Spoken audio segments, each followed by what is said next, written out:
Good morning, student. Today we start our new chapter of determinant exercise 4.4. Question पे आप ध्यान दीजिएगा, right minor and cofactor of the element of the flowing determinant. यहाँ पे आपको बोला गया है कि आप माइनर निकाल के दिखाइए, माइनर एंड कोफैक्टर निकालने बोला है, एंड कोफैक्टर निकालना है, कोफैक्टर निकालना। तो देखिए यहाँ पे 3 ऑर्डर का एक डिटरमिनेंट दिया हुआ है, 2 का 1 और 2 का 2। तो हम 2 का 2 बनाने का प्रयास आपके पास करते हैं, ध्यान दीजिएगा। हम सबसे पहले माइनर निकालते हैं। 2 नंबर जो क्वेश्चन है आपके पास, उसको हम सबसे पहले let del is equal to देख के क्वेश्चन को उतार देते हैं। क्वेश्चन है आपके पास 1 0 4 3 5 -1 0 1 और 2 है आपके पास। देखिए 3 ऑर्डर का है। आप ध्यान दीजिएगा, हम सबसे पहले माइनर निकालने का प्रयास करते हैं। तो देखिए माइनर के लिए हम क्या करते हैं, माइनर ऑफ डेल, हम डेल का माइनर निकालते हैं। देखिए माइनर के लिए हम क्या करते हैं, सबसे पहले माइनर को जानिए m से इंडिकेट किया जाता है। हम क्या करते हैं, माइनर जब निकालेंगे m11 का, तो m11 मतलब इस 1 का माइनर निकालते हैं। तो जब 1 का माइनर निकालते हैं तो फर्स्ट रो और फर्स्ट कॉलम को क्लोज कर देंगे। देखिए तो आपके पास 4 वैल्यू जो बच रहा है, इसको क्लोज करने के बाद वो आपके पास 5 -1 1 और 2 बच रहा है।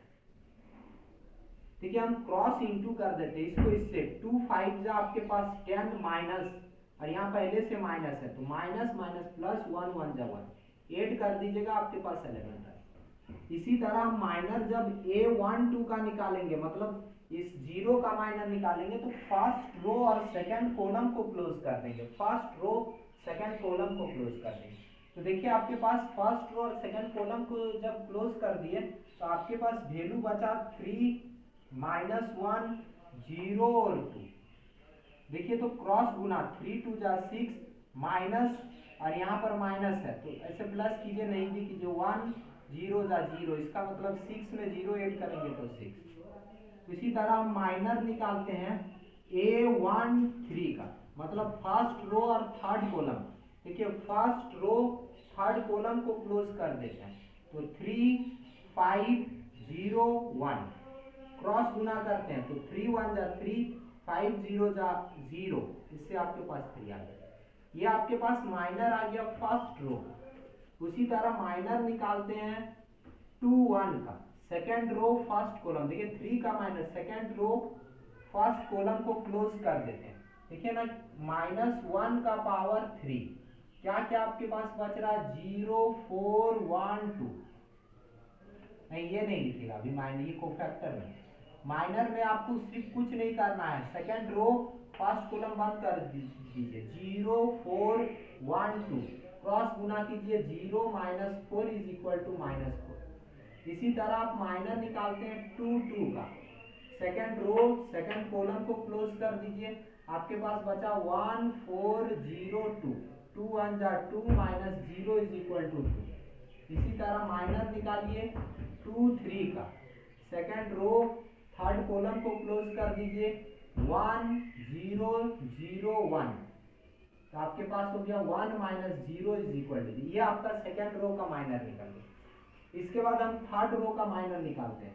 ये थर्ड रो का माइनर निकालने के लिए 3 1, थर्ड रो फर्स्ट कॉलम को क्लोज कर दीजिए, 0 4 5 -1 क्रॉस गुना कीजिए, 0 -20 बराबर -20।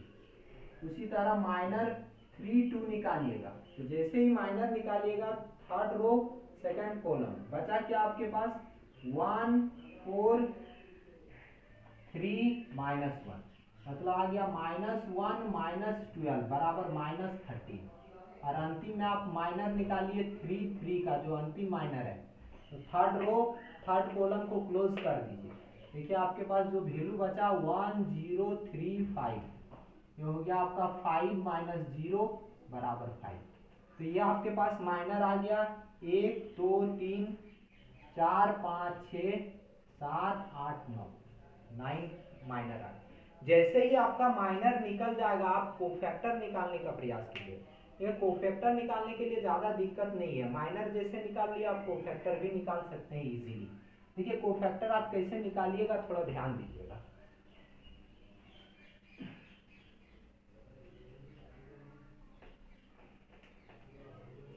देखिए कोफैक्टर के लिए हम क्या करते हैं, माइनर जैसे निकल गया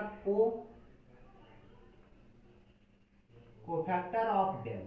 कोफैक्टर ऑफ डेल निकालने के लिए आप सबसे पहले कोफैक्टर को सी से इंडिकेट कीजिए या फिर ए से इंडिकेट। ए 1 का कोफैक्टर है तो -1 का पावर 1 ऐड कर दीजिए 2, और जो माइनर का वैल्यू M11 का वैल्यू है, माइनस है पावर में 2 तो पॉजिटिव 1 हो जाएगा, और माइनर का वैल्यू आप कितना निकाले 11, तो इंटू कर दीजिएगा तो आपका 11। उसी तरह फिर कोफैक्टर A12 का, तो आप -1 का पावर 2 1 कितना 3, और यहाँ माइनर 1 2 का वैल्यू, तो माइनर 1 2 का वैल्यू आपके पास कितना है 6, तो ये हो गया आपके पास -1 × 6 बराबर -6। उसी तरह कोफैक्टर A13 का वैल्यू -1 का पावर 4 और माइनर 1 3 का वैल्यू, तो माइनर 1 3 आप कितना निकालें तो 1 हो जाएगा × 3 बराबर हो गया आपका 3। इसी तरह आप माइनर कोफैक्टर 2 1 का वैल्यू -1 का पावर 3 इंटू, देखिए माइनर का वैल्यू लिखना है तो अब आप देख देख के लिख दीजिए, समझ गए होंगे, -4 बराबर हो गया आपका +4 हो जाएगा।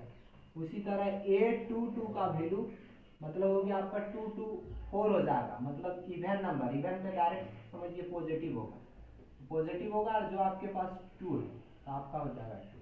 इसी तरह A23 का वैल्यू, तो 2 3 के लिए 2 3 5 नेगेटिव होगा क्योंकि ओड नंबर है, और आपका 2 3 देखिए माइनर का 2 3 का वैल्यू 0 निकला है तो ये हो गया आपका 0। इसी तरह आप बाकी निकाल लीजिएगा।